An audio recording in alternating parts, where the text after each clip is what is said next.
Hello friends, कैसे हैं आप सभी। आई होप आप अच्छे होंगे। आज आपको एक बहुत अच्छी इन्फॉर्मेशन देनी थी। टीजीटी, जैसा कि आप देख रहे हैं मैंने बोर्ड पे लिखा हुआ है टीजीटी, पीजीटी और एलटी। ठीक है, जो उत्तर प्रदेश माध्यमिक सेवा चयन बोर्ड कराती है आपका टीजीटी पीजीटी का एग्ज़ाम और एलटी ग्रेड का जो एग्ज़ाम आपका पीसीएस जो एग्ज़ाम कराती है वही एलटी ग्रेड का एग्ज़ाम कंडक्ट कराती है। ठीक है, तो आज मैं आपको यहाँ पे बायोलॉजी का सिलेबस डिस्कस करने के लिए आई हूँ और आपको एक अच्छी खबर ये देनी थी कि आपको विश्वनाथ एकेडमी पे टीजीटी पीजीटी बायोलॉजी और एलटी ग्रेड के लिए जो भी बायोलॉजी का जो सिलेबस है वो टोटली आपको फ्री प्रोवाइड किया जाएगा। आपको पूरा हर एक चैप्टर वाइज, हर एक टॉपिक वाइज आपको मैं कंप्लीट कराऊंगी और आपको उसके साथ साथ प्रैक्टिस सेट भी कराती चलूँगी। तो आपको इधर उधर भटकने की कोई ज़रूरत नहीं है। जितने भी आपको बता दूं मैं, कुछ लोग ऐसे होते हैं जो कोचिंगों के फीस पे नहीं कर पाते, कुछ हाउस वाइफ हैं जो तैयारी करना चाहती हैं, जिनके पास स्टडी मटेरियल नहीं होता है, उन्हें समझ में नहीं आता कि हम कंटेंट कहाँ से जुटाएं, कहाँ से हम तैयारी शुरू करें। तो उनके लिए ये एक बहुत अच्छी इन्फॉर्मेशन है। आप ज़्यादा से ज़्यादा इस वीडियो को शेयर करें ताकि उन लोगों तक ये वीडियो पहुँच सके जिनको ज़रूरत है रियल में। अभी टीजीटी पीजीटी एग्ज़ाम में काफ़ी टाइम है और जो 2022 में फॉर्म भरे गए थे अभी तक 2023 में उसके एग्ज़ाम नहीं हुए हैं। और जो अभी आने वाली जो भर्तियां हैं टीजीटी पीजीटी के साथ साथ आपके केंद्रीय विद्यालय, नवोदय विद्यालय और DSSSB की जो जितने भी बायो से संबंधित एग्ज़ाम होते हैं, यानी जो भी आपका बायो से रिलेटेड पेपर है, उन सब के लिए ये जो तैयारी है वो आपके लिए बेनिफिशियल होने वाली है। स्पेशली मैं कहूँ तो टीजीटी पीजीटी और एलटी ग्रेड के लिए ये बायोलॉजी का सिलेबस है। मैं अलग अलग लिखी हुई हूँ, बॉटनी का सिलेबस क्या है और जूलॉजी का सिलेबस क्या है। आज हम सिर्फ सिलेबस पे डिस्कस करेंगे। अगला जो मेरा लेक्चर आएगा पर्टिकुलर एक टॉपिक के लिए आएगा। आप कमेंट में बताइएगा कि मैं पहले कौन सा टॉपिक आपको स्टार्ट करूँ, बॉटनी का स्टार्ट करूँ या जूलॉजी का टॉपिक स्टार्ट करूँ। ठीक है, पहले हम बॉटनी के सिलेबस में डिस्कस करते हैं। बॉटनी का जो सबसे ज़्यादा क्वेश्चन आता है, जो आप पहले हम बात करते हैं टीजीटी पीजीटी का पेपर आता कितने मार्क्स का है। तो देखिए, जो टीजीटी और पीजीटी का पेपर आता है उसमें 125 क्वेश्चंस आते हैं। ठीक है, 125 क्वेश्चंस जो आते हैं और पर क्वेश्चन 4 मार्क्स का होता है, नेगेटिव मार्किंग नहीं होती है। तो 4 मार्क्स का अगर 125 क्वेश्चन है तो टोटल मार्क्स कितना हो गया 400। ठीक है, यानी 400 मार्क्स का पेपर आता है और पूरा का पूरा जो होता है केवल आपके सब्जेक्ट से क्वेश्चंस होते हैं।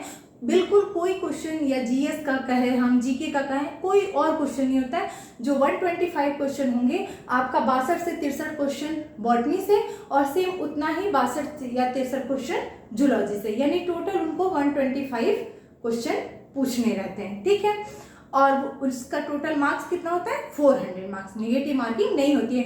तो आप जम के अपने सब्जेक्ट की तैयारी कीजिए और अच्छा से अच्छा मार्क्स गेन कीजिए और एक सीट अपनी पक्की कीजिए। ठीक है, आपको कहीं इधर उधर भटकने की ज़रूरत नहीं है। मैंने जैसे सीटेट का कंप्लीट सिलेबस आपको एकदम एक एक टॉपिक वाइज कंप्लीट कराया, सेम वैसे ही मैं आपको टीजीटी पीजीटी और एलटी ग्रेड के लिए बायो का, जूलॉजी का अलग और बॉटनी का अलग पर्टिकुलर एक एक टॉपिक वाइज आपको कंप्लीट कराऊंगी। ठीक है, बात करते हैं पहले सिलेबस की। सबसे ज़्यादा क्वेश्चन जो आते हैं बॉटनी में हम बात करें तो वो लोअर बॉटनी से आते हैं। लोअर बॉटनी के जो टॉपिक हैं वो क्या क्या हैं, आपको क्या पढ़ना है। ठीक है, पहला टॉपिक मैंने लिखा है वायरस। आपको इसमें वायरस के बारे में पूरी उसकी लाइफ साइकिल पढ़नी है कि वायरस क्या होता है, वायरस से कौन कौन सी डिजीज होती हैं। ठीक है, ह्यूमन में कौन सी डिजीज होती है, एनिमल में कौन सी डिजीज होती है, ये सारी चीजें हम वायरस के अंतर्गत पढ़ेंगे। ठीक है, अगला जो है हमारा बैक्टीरिया है। ये सारे लोअर बॉटनी के टॉपिक है टेरिडोफाइटा तक। ठीक है, आपका जिम्नोस्पर्म, सॉरी बैक्टीरिया में भी हम वही चीजें पढ़ेंगे। बैक्टीरिया होता क्या है, बैक्टीरिया का क्लासिफिकेशन, बैक्टीरिया की टाइप्स और बैक्टीरिया से होने वाली डिजीज, बैक्टीरिया की लाइफ साइकिल। ठीक है, कि बैक्टीरिया क्या है, कैसे है, ये सारी चीजें हम बैक्टीरिया के अंतर्गत पढ़ेंगे। अगला जो हमारा टॉपिक है वो है फंजाई। फंजाई में क्या है, आपको एटलीस्ट मुझे लग रहा है 7 फंजाई टीजीटी में दिए हुए हैं, पीजीटी में 8 फंजाई दिए हुए हैं। जैसे एगरिकस हो गया, ठीक है, म्यूकर हो गया, ये सारी फंजाई आपको पढ़नी है। और इन सारी पेंसिलिन हो गया, इन सारी फंजाइयों की जो है क्या है लाइफ साइकिल आपको पढ़नी है और उनसे क्या आपको बेनिफिट है और यानी फंजाई का बेनिफिट क्या है और उसका हार्मफुल इफेक्ट क्या है या हार्मफुल एक्टिविटी क्या है, ये सारी चीजें फंजाई के बारे में आपको पढ़नी है। सेम वैसे ही एल्गी एंड लाइकेन में, एल्गी में भी 8 एल्गी दी हुई हैं। इन सारे एल्गी के बारे में हम पढ़ेंगे, जैसे क्लमाइडोमोनास हो गया, वॉलबॉक्स हो गया, स्पाइरोगायरा हो गया, ठीक है।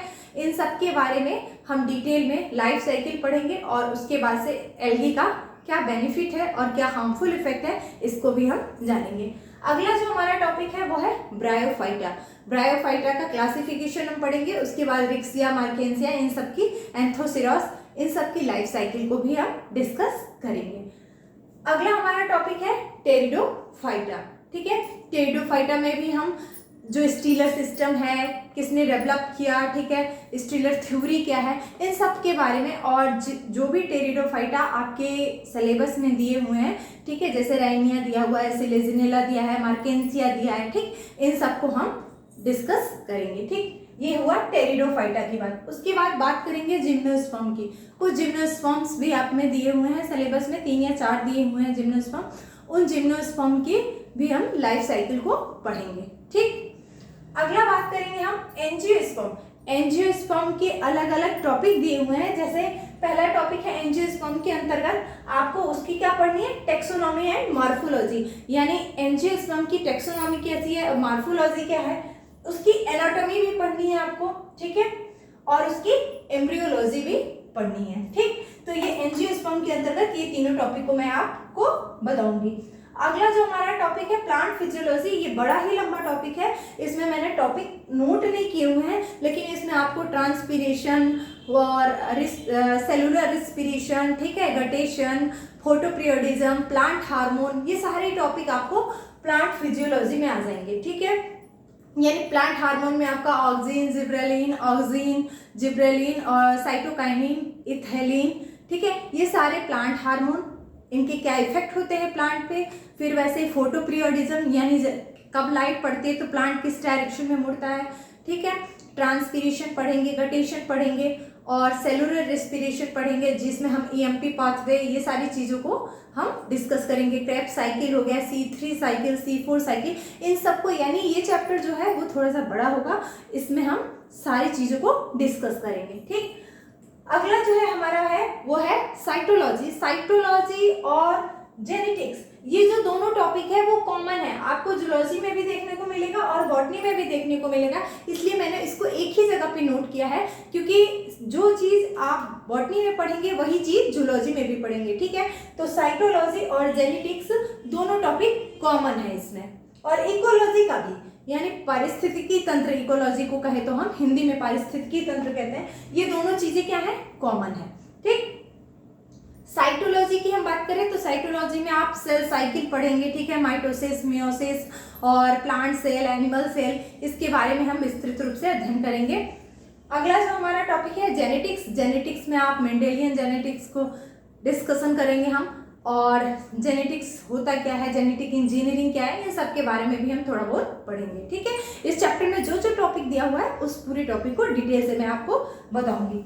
अगला जो है हमारा है वो इकोलॉजी, इसमें पिरामिड्स, इकोसिस्टम, इन सब का, और जो फूड चेन होती है, फूड वेब होती है, ठीक, और बाकी जितने भी पॉल्यूशन है, टाइप्स ऑफ पॉल्यूशन, इन सबको हम इकोलॉजी में डिस्कस करेंगे।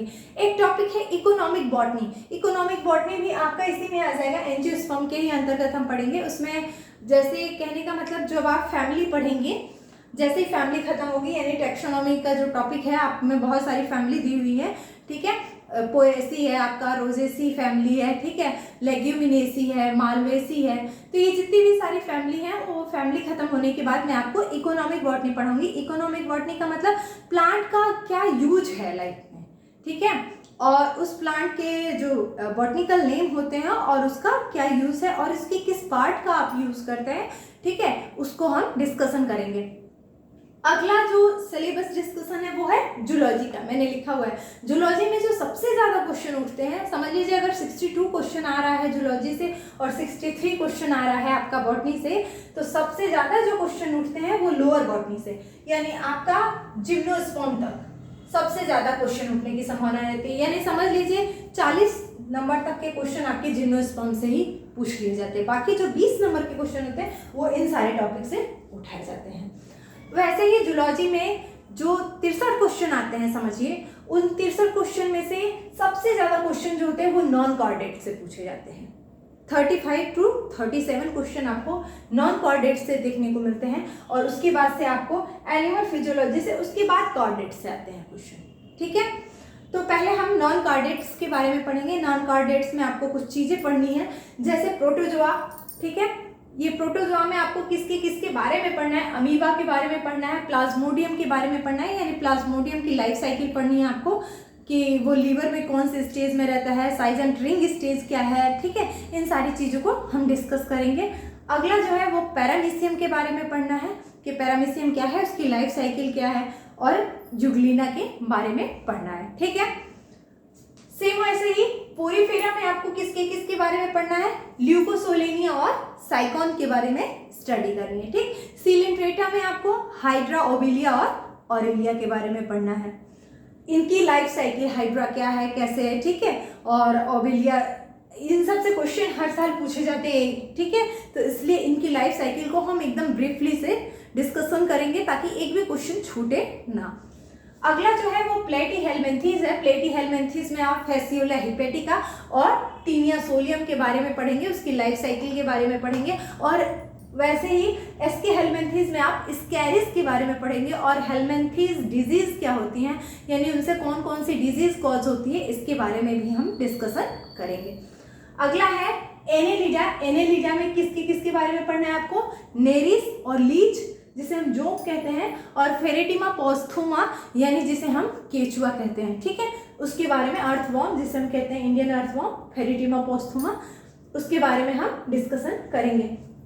अगला है आर्थ्रोपोडा। आर्थ्रोपोडा जो है फाइलम, उसमें हम किसको किसको पढ़ेंगे, कॉकरोच के बारे में पढ़ेंगे, मस्का डोमेस्टिका यानी जो घरेलू मक्खी होती है उसके बारे में पढ़ेंगे, प्राण यानी जो झींगा मछली होती है उसकी लाइफ साइकिल के बारे में पढ़ेंगे, और अगला जो है वो मॉस्किटो यानी मच्छर के बारे में आप पढ़ेंगे। वैसे ही जो फाइलम अगला है वो है मोलस्का। मोलस्का में सिर्फ आपको दो ही पढ़ना है, पाइला और यूनियो के बारे में। अगला है इकाइनोडर्माटा। इकाइनोडर्मेटा में मैंने लिखा नहीं है, लेकिन एक ही आपको पढ़ना है। इकाइनोडर्मेटा में आपको किसके बारे में पढ़ना है, स्टार फिश के बारे में। स्टार फिश की लाइफ साइकिल पढ़नी है आपको। ठीक है, स्टार फिश। ठीक, तो ये रहा आपका नॉन कार्डेटा का टॉपिक्स, और उसमें किसको किसको पढ़ना है। अगला हमारा जो है वो है कार्डेटा। कार्डेटा को आपको पता है दो भागों में बांटा है, क्या है, एक प्रोटोकार्डेटा, एक वर्टिब्रेटा। ठीक है, तो प्रोटोकार्डेटा में आप किसके किसके बारे में पढ़ेंगे, एम्फिऑक्सस और हार्डमानिया के बारे में। ठीक है, डिस्कशन करेंगे। और वर्टिब्रेटा में ये सारी चीजें आ जाएंगी। मैंने यहाँ 2 लिख दिया है, ये 1 हो जाएगा। ठीक है, और ये 2 हो जाएगा। ये वर्टिब्रेटा के टॉपिक है। जो वर्टिब्रेट्स होते हैं यानी जिसमें बैकबोन पाई जाती है, कहे तो हम नोटोकार्ड पाया जाता है, उस वर्टिब्रेट्स के अंतर्गत आप किसको किसको पढ़ेंगे, पीसेस यानी मछलियों के बारे में, और मछलियों में भी किसको पढ़ेंगे आप, स्पेशली स्कॉलियोडॉन के बारे में। ठीक है, तो स्कॉलियोडॉन के बारे में हम डिस्कशन करेंगे। अगला जो है हमारा वो है एम्फीबिया। एम्फीबिया में आपको किसको पढ़ना है, राना टिग्रिना यानी जो इंडियन फ्रॉग होता है उसकी बारे में आपको डिस्कशन मैं करूंगी। ठीक है, उसके बारे में मैं आपको बताऊंगी। अगला है हमारा रेप्टाइल्स। ठीक है, इस रेप्टाइल्स में आपको स्नैक्स के बारे में पढ़ना है, अलग अलग स्नैक्स के बारे में। अगला है एवीज। एवीज में आपको कोलंबिया यानी कबूतर के बारे में पढ़ना है। और नेक्स्ट है मैमल्स, यानी मैमल्स मतलब हम लोग आ गए। ठीक है, तो कहने का मतलब आपको नॉन कॉर्डेट्स का ये टॉपिक और कॉर्डेट्स का ये टॉपिक आपको स्पेशली मैं डिस्क्राइब करूंगी। अगला जो हमारा टॉपिक है जो आपको पढ़ना है पीजीटी बायोलॉजी के सिलेबस के अकॉर्डिंग, वो है एनिमल फिजियोलॉजी। एनिमल फिजियोलॉजी में कौन कौन से टॉपिक आपको पढ़ना है, animal tissue and skeleton system. ये दोनों अलग अलग है। ठीक है, मैं आपको अलग अलग चैप्टर वाइज पढ़ाऊंगी। एनिमल टिश्यू और स्केलेटल सिस्टम। दूसरा जो टॉपिक आपको पढ़ना है वो क्या है, digestive system and excretory system, यानी पोषण तंत्र और उत्सर्जन तंत्र। अगला जो है वो respiratory system and circulatory system, श्वसन तंत्र, ठीक है। और चौथा जो है हमारा वो है नर्वस सिस्टम। नर्वस सिस्टम के बारे में पढ़ना है, यानी जो आपकी तंत्रिका तंत्र है उनके बारे में। जो पांचवा है वो है इंडोक्राइन सिस्टम, ठीक है। और इंडोक्राइन सिस्टम में आप डिफरेंट इंडोक्राइन ग्लैंड पढ़ेंगे, जैसे पिट्यूटरी हो गया आपका, और आपका पैनक्रियाज हो गई, ठीक है। और जितने भी जो ग्लैंड हैं, एड्रीनल हो गए, ठीक, इन सारे ग्लैंड के बारे में हम एंडोक्राइन सिस्टम में पढ़ेंगे। अगला जो है वो है रिप्रोडक्टिव सिस्टम एंड एम्ब्रियोलॉजी, ठीक। रिप्रोडक्टिव सिस्टम के बारे में मैं आपको बताऊंगी, ह्यूमन रिप्रोडक्टिव सिस्टम क्या है, कैसे है, और एम्ब्रियोलॉजी यानी डेवलपमेंट्स, एम्ब्रियो का डेवलपमेंट्स कैसे होता है, ठीक है। अगला जो है वो है एवोल्यूशन। मैंने कहा कि साइटोलॉजी और जेनेटिक्स का टॉपिक दोनों में ही क्या है, कॉमन है, तो उसको इतना डिस्कशन, मतलब एक जगह पे मैं आपको पढ़ा दूंगी तो दोनों में वो चीज़ें क्या होंगी, काम आएंगी, ठीक। अगला हमारा क्या है, एवोल्यूशन, कैसे ह्यूमन एवोल्यूशन हुआ, कौन कौन सी थ्योरी आई, ठीक है, उसके बारे में हम डिस्कशन करेंगे। तो ये था आपका बॉटनी का सिलेबस और ये था आपका जूलॉजी का सिलेबस। सिर्फ विश्वनाथ एकेडमी पे आपको पूरा सिलेबस कंप्लीट कराया जाएगा, बिल्कुल फ्री वो भी, और चैप्टर वाइज, टॉपिक वाइज, तो आपको इधर उधर भटकने की कोई ज़रूरत नहीं है। ये जो वीडियो है आप ज़्यादा से ज़्यादा शेयर कीजिए ताकि सब लोगों को इसके बारे में इंफॉर्मेशन मिल सके और लोग अपनी अच्छे से अच्छी तैयारी कर सकें और पेपर में अच्छा मार्क्स अचीव करें। Thank you for watching.